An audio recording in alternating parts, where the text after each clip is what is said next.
My hoodie vanished out of the dryer, and I knew nobody accidentally grabbed a men's XL with paint stains. I stood there with the hot door hanging open, staring into the empty drum like it owed me an answer.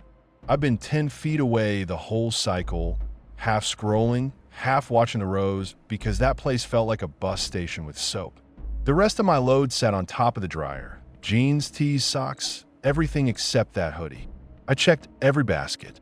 I checked the trash. I dug through the sad little lost and found bin like my hoodie might have turned into a kid's sweater. I looked behind the change machine. I opened a wrong dryer and got a face full of someone else's heat and lint. Nothing. I asked the attendant, and he did that lazy shrug like I was bothering him. He didn't even look up from his phone. I pointed at the cameras. He said he couldn't just review footage for every missing sock. I told him it wasn't a sock. He said, "People steal. What do you want?" That last part came out flat, like a dare. I got louder, not screaming, but enough that the room went quiet for a second. I said, "So this is a theft in your store, and you're cool with it?" He told me to lower my voice. I told him to do his job. He laughed once, quick, like I'd said something cute. A guy folding towels told me to chill out. I snapped at him, then hated myself for it. The attendant watched us like it was free entertainment. All week I couldn't stop replaying the moment I turned away from the machines. Someone had to open a hot dryer, grab an XL hoodie, and disappear while I was still in the room. That's not an oops. That's a choice. I started catching myself checking glass doors for reflections. I started walking with my keys out, not because it helps, just because it makes you feel less helpless. I even went back once the next day just to see if it had been ditched. The attendant gave me the same shrug without even pretending to look. I walked out with my face burning like I'd asked for something ridiculous. Next week I came back and my missing hoodie was folded on the counter like a gift. Still damp, still warm. Not clean either, just wet like someone wore it, sweated in it, then decided I'd appreciate the return. It was folded too neatly. The hood string was tied in a knot I never tie. The cuffs looked stretched. The zipper was half up like someone had been inside it, and then took it off fast. The attendant watched me notice it, then stared past me like we were both pretending this was normal. I asked him who brought it in. He shrugged. I asked if he saw them. He shrugged again. I told him to stop shrugging and answer. He finally said, "Someone dropped it. Take it or don't." Like I was the problem. I told him he was either lying or useless. He told me to get the fuck out if I was going to cause a scene. A receipt sat on top with my first name handwritten where the total should be. My first name in thick pen, pressed so hard the paper bowed. No price, no note, just my name like a tag on a collar. My throat went tight because I couldn't remember saying my name in that laundromat, but of course I had. People say your name all the time. It's nothing until it's not. I didn't touch the hoodie right away. I stared at it, tried to decide if picking it up meant I'd agreed to whatever this was. Then I lifted it by 2 fingers. It felt heavier than it should, and it smelled wrong.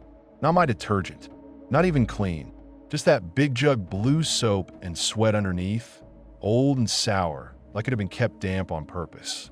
The inside of the hood smelled the strongest, like somebody had breathed into it. I hated how intimate it felt, like I just found my own shirt in someone else's bed. I asked for the cameras again. He said they were for insurance. I told him the cops could look. He said call them. He said it like he wanted me to, like he wanted to see if I'd do it. I didn't because I didn't want to be the person calling police over a hoodie, and I hated myself for doing that calculation while my stomach twisted. I shoved the hoodie into a plastic bag and left, and I didn't turn my back to the counter until I was at the door. At home, I left it in the bag by my door and didn't wash it. I didn't want it in my closet. I didn't want it touching my sheets. I threw away the receipt, then fished it out of the trash 10 minutes later because I couldn't stand not having proof. I slept like shit for 2 nights, and every time a pipe clanked, I sat up and listened like my apartment had turned into a trap. I stopped going. I started doing small loads in my building at weird hours, because I'd rather deal with broken machines than that counter and that stupid gift. Then my phone rang from a block number right as I walked past the same block. It didn't ring again. It just wanted me to notice. The buzz hit my palm and my eyes snapped up to the laundromat sign like my body knew before my brain did. I didn't answer. I stood there with groceries cutting into my fingers, waiting for the second ring that never came. I walked the rest of the way home with my phone in my hand like a weapon, screen bright, thumb hovering over 911 like I was going to report a feeling. I checked my call log, even though I knew it would just say blocked. It did. I told myself it was a wrong number. Then I realized the timing was the point. Whoever called didn't need me to pick up. They just needed me to feel my heart jump on that exact corner. After that, I took different streets. I kept my head down and still felt watched. I'd catch a detergent smell on the sidewalk and my skin would go tight. It sounds insane until you realize a smell can drag you back into a moment you didn't choose. I started noticing who used my building's laundry room too, who went down with no basket, who stood in the hall too long. I started listening for the elevator because it's the only sound you can't fake in our building. When it ran at 2 a.m., I'd wake up and count the seconds until it stopped, like that told me anything. 2 nights later, my building's laundry room door was propped open with a brick. I don't use that room. I stood there anyway because my brain hates loose ends.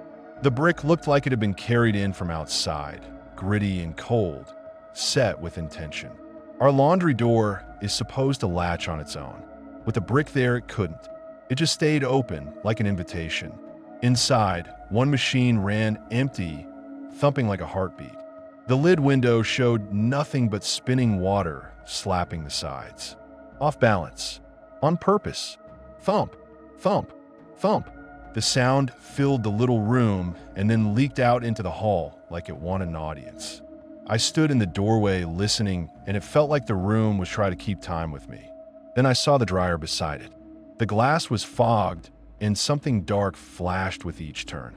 My hoodie sat in the spinning drum, slammed against glass over and over. Someone had stuffed a clump of hair in the pocket. Not mine. Long tangled. Wet enough to smell sour. The hair dragged out like seaweed whenever the hoodie flipped, then vanished back into the pocket when the drum threw it around. I felt my throat close like I was about to gag. My first thought wasn't even who did this. It was, how long has this been down here? Because my building has tenants I nod at and don't know, doors that close soft, a laundry room nobody monitors. Someone could sit in that corner for an hour and nobody would notice as long as the machines made noise. I didn't think. I yanked the dryer open, grabbed it with my sleeve, and ran upstairs, heart punching my throat. I didn't shut the machine. I didn't look behind me. I just moved because every cell in me screamed that if I paused, someone would step into the doorway, and I'd have nowhere to go. Halfway up the stairs, I heard a door click on another floor, and I nearly missed a step because my brain turned every normal sound into a hand reaching for me. At my apartment, I fumbled the keys and missed the lock twice because my hand shook so hard. I got in, slammed the door, locked everything, then stared at the knob like it might turn anyway. I checked my door and found a strip of clear tape across the latch, placed so it would tear if I opened it. It was torn already, not ripped clean by accident. Torn jagged like it had been peeled back and pressed down again. I ran my finger along the sticky edge and felt grit in it, like it had picked up hallway dust after being handled. I looked at my chain lock and realized the only reason it was still on was because I always slide it without thinking. That thought hit like a cold slap. If I'd come home tired and skipped it, would I even know? Would I be standing here at all? I called the cops and sat on my kitchen floor with my back against the fridge because standing felt too exposed. The dispatcher kept asking if anyone was inside my place, and all I could do was stare at my bedroom door like it might answer for me. I put the hoodie in the sink and didn't touch it again. I kept thinking about how it got into my building. Somebody had to be inside here, close enough to smell my soap, close enough to hear my locks. I took pictures of the tape and the latch because I didn't know what else to do with my hands. When I checked the peephole, the hall was empty, but I could still smell laundry detergent like somebody had been leaning close, breathing on my door, listening for me to move.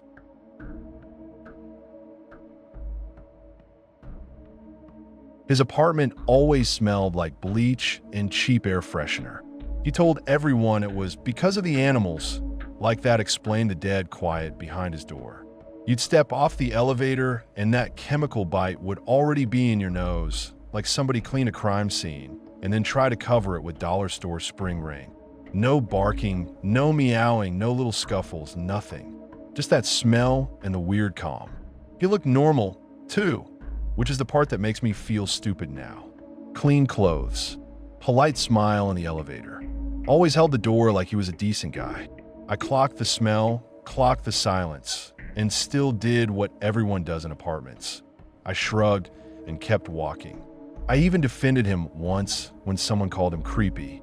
I said, he rescues animals. He's probably just extra clean. I hate myself for that. I offered to help once because I'm an idiot who thinks kindness fixes bad vibes. I saw him dragging a heavy bag of litter down the hall, breathing hard, and I asked if he needed a hand.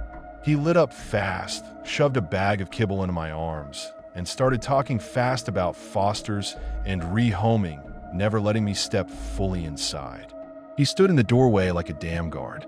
Every time I leaned in to set the bag down, he shifted with me, still smiling, still blocking. I caught a glimpse past him, clean counters, clean couch, throw pillows lined up like nobody ever sat there. No food, no toys, no booze. Nothing that said animals live there. He snatched the kibble back like he didn't want my hands in his space and clicked the door shut before I could say anything else. A week later, his cat bolted into the hall. I was coming home with groceries and his door cracked open and that gray cat shot out low and fast like it was running for fire. I dropped my bags and scooped it up on instinct. It didn't scratch me. It didn't even fight. It just shook hard like its whole body was a motor. I knocked. No answer. I knocked again. Still nothing. I heard scratching from inside, frantic, like something was trapped in a place it couldn't tear open. Not at the door. Lower. Deeper. Like it was coming from under my feet. The cat in my arms went rigid and stared at the floor. That's when my stomach started doing that slow sink, like my body understood something my brain didn't want to name. I went looking for the super because my head needed permission from someone official. I found him downstairs and told him an animal got loose and I heard something trapped. He immediately got shitty about it. Not my problem. Call the tenant. I told him I tried. I told him I heard scratching and it sounded bad. He said I was overreacting, said people always make shit up about neighbors. I got loud. He got louder. We argued right there by the mailboxes like two idiots, and I remember thinking, I'm wasting time while something is down there clawing at wood. He finally grabbed his key ring, swore at me, and said if I was wrong, I'd be paying for the lock. I didn't care. I used the super's key because I told myself it was an emergency. The lock turned clean, and my stomach dropped because it meant access was normal. No chain, no deadbolt, nothing. The door swung open, and that bleach hit harder, layered with cheap perfume, like he was trying to drown the air in chemicals. Inside, the place looked staged. Clean counters, a couch with throw pillows nobody sits on. No mess, no pet hair, no sound. The cat slipped out of my arms, and instead of running into the hall, it crouched behind the couch like the whole apartment was danger. Then I heard it again, scratching from below. It wasn't random.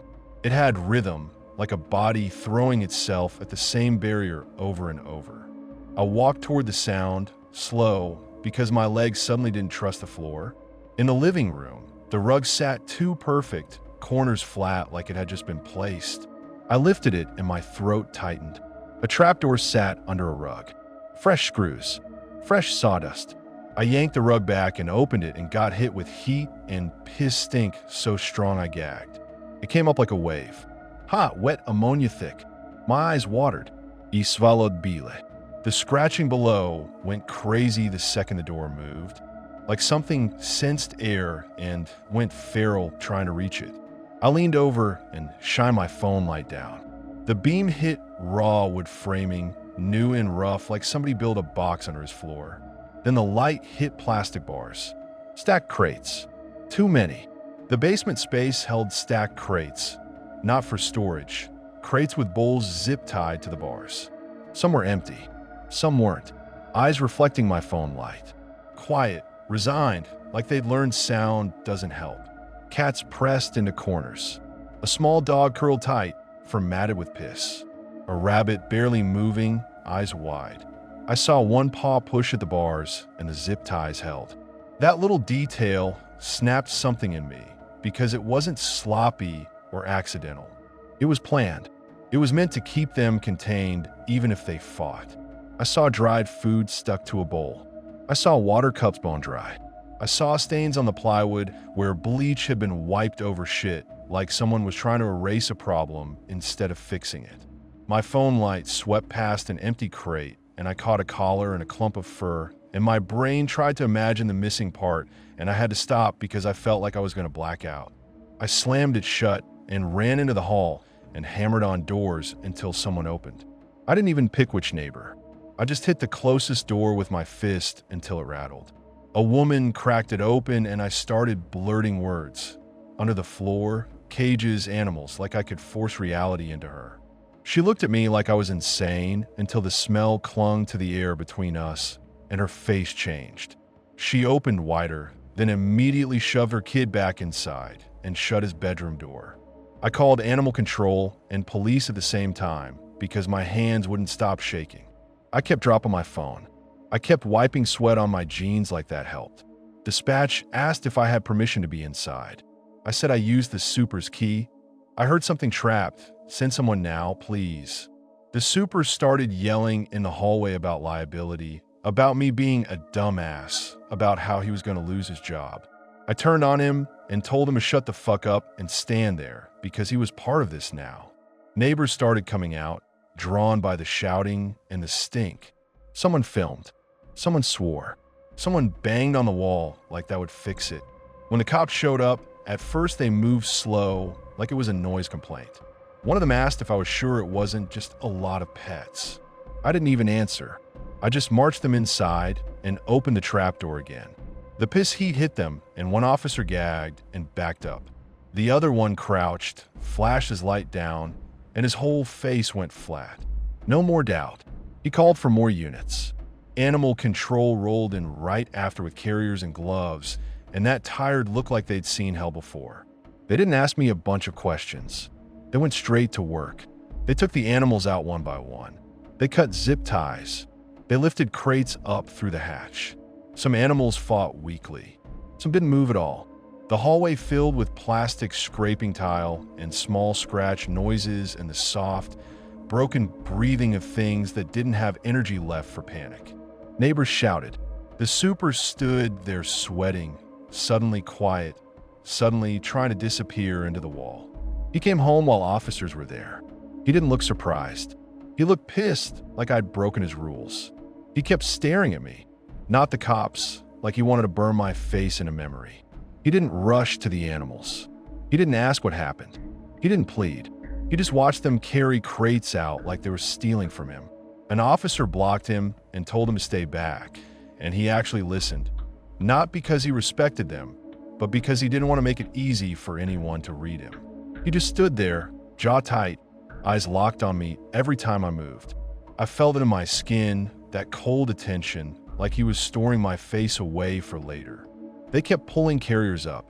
The smell kept punching the hallway every time the hatch opened, like that hole was breathing. At one point, a crate came up empty except for a stained blanket, and I had to turn away because my body tried to vomit on the spot. He didn't react. He just kept counting with his eyes. They took the animals out one by one. He watched the whole time with his jaw clenched, and the only thing I could think was how he'd smiled in the elevator every morning like a normal guy, while he stacked cages under his own floor.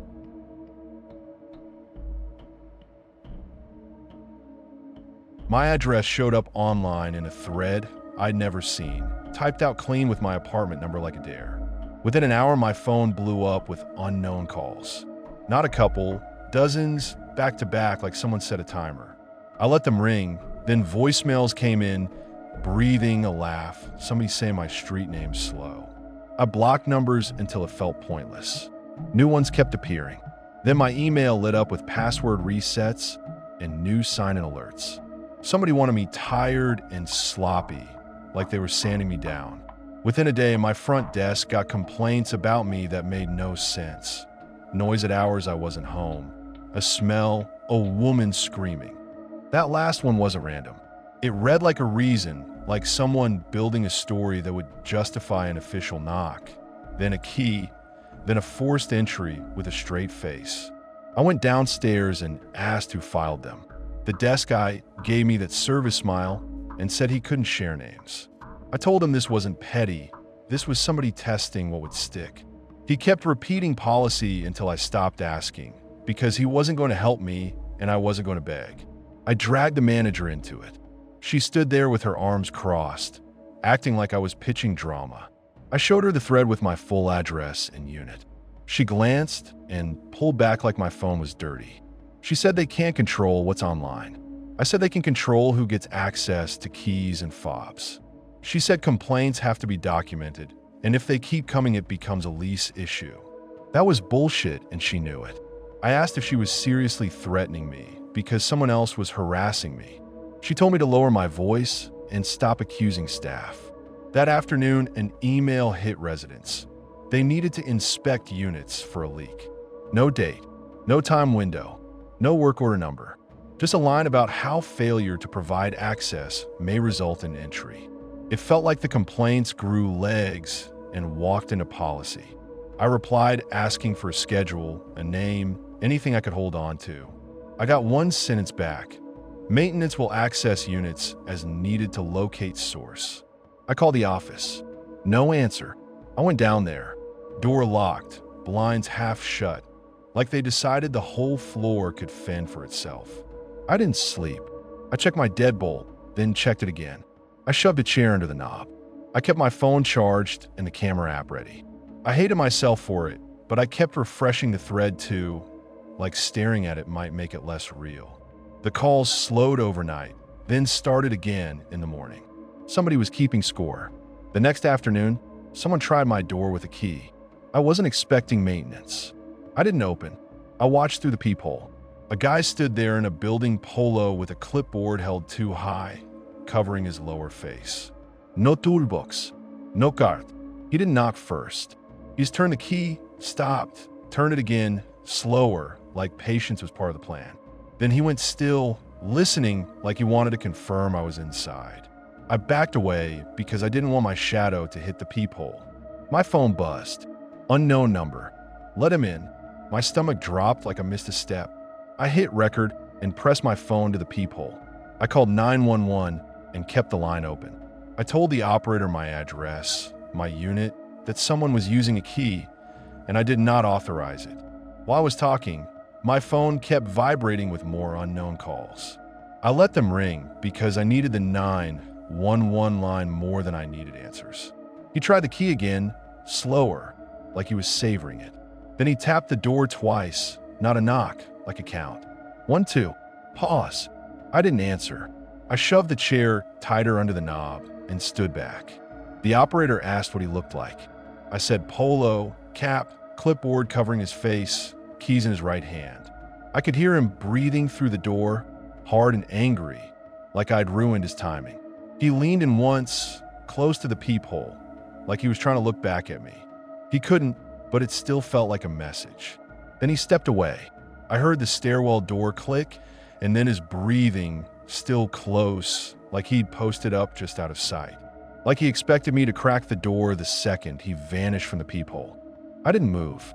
I kept the chair jammed and the call open and listened to my apartment creak like it was betraying me. When police knocked, I didn't fling the door open. I made them announce themselves. One sounded annoyed until I cracked the door and he saw the chair wedged and my hand shaking. I showed them the text. Let him in. I showed them the peephole video. You can't see the guy's face because of the clipboard, but you can see how deliberate he is, how he tries the key like he belongs there. One cop asked if this could be an ex or a neighbor I pissed off. I told him I keep my head down, I pay rent, I don't even have people over. I told him the whole point is that it doesn't have to be personal anymore. Somebody can grab your info, press a few buttons, and suddenly you're defending your front door.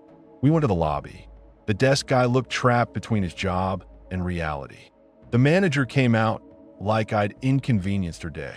I told her in front of the cops, someone used a key on my door, and someone texted me in real time to let him in. She started saying maintenance has access like that was a magic sentence. The cop asked for the leak work order. She said she'd have to check. He asked who was assigned. She said she couldn't give out names. I told her my name and address were already being handed out like flyers, so spare me the privacy lecture. The cop asked for camera footage. She said they'd need corporate approval. He stared at her and said this is an active call, not a tenant complaint. She caved, tight-faced, and led us to the office. Later, when police pulled footage, the maintenance guy entered through the staff door using a fob. He didn't scan at the front like real maintenance. He used the quiet entrance. He walked straight to my floor like he already knew the layout. He went right to my door, no hesitation, no checking numbers like my unit was the whole point. The timestamp matched my recording. The manager tried to say maybe a fob got lost. The cop asked if they could pull the fob ID from the access log. She said the system doesn't always capture it and started talking in circles. I asked for my lock to be changed that night. They said maintenance wasn't available. I asked for anything temporary. They said they'd review. I asked what that meant in real time tonight while I still had to sleep behind that door. The manager kept saying it was complicated, staffing, liability, all those words that sound official but don't stop anyone from turning a key. The cop asked her straight up if any vendor fobs were missing or if any staff had reported losing one. She said she'd have to reach out. He asked if they kept a sign-out log for master keys. She said keys are controlled. He asked to see how they're controlled. She said that wasn't possible right now. I watched her dodge like it was muscle memory, like she'd practiced keeping tenants on the outside of how the building actually works. Then she turned it on me again and said if maintenance needed access for the leak, I'd be required to comply. I told her I wasn't letting anyone into my unit unless I knew who they were and the cops were standing there. She said I was being unreasonable. It was fucking insane hearing that after a stranger just tried my lock. The cop told them, on record, an unknown person used staff access to reach my unit and attempted entry. The manager nodded like she was listening, but her eyes were already somewhere else, already waiting for it to become not her problem. That night, I packed a bag and left. I didn't feel brave. I felt pushed. In my friend's spare room, I kept refreshing the thread like a sick habit, and it had already changed. New comments joked about maintenance, and people argued about whether it was real, like my life was content. I reported it. The site sent an auto-reply. My phone kept getting unknown calls anyway, like whoever started it didn't need the thread anymore. The next morning, I came back with police to grab the rest. I rode the elevator up with my keys, clenched like they were a weapon, and my eyes on the corners of the hallway like someone could step out any second. The manager acted offended that I wouldn't trust the process. I told her the process almost got me hurt, and she spent the whole time protecting the building from hassle instead of protecting me from a stranger with a key. She finally got quiet, not sorry, just irritated that I wouldn't play along. I kept thinking about how clean it all was. No broken window, no big dramatic threat, just a thread with my address, calls to rattle me, complaints to build a reason, an email to create cover, a fob to avoid the front desk, and a key to test my door. The nastiest part wasn't the threat. It was the infrastructure. The internet gave him my number, and the building gave him the keys.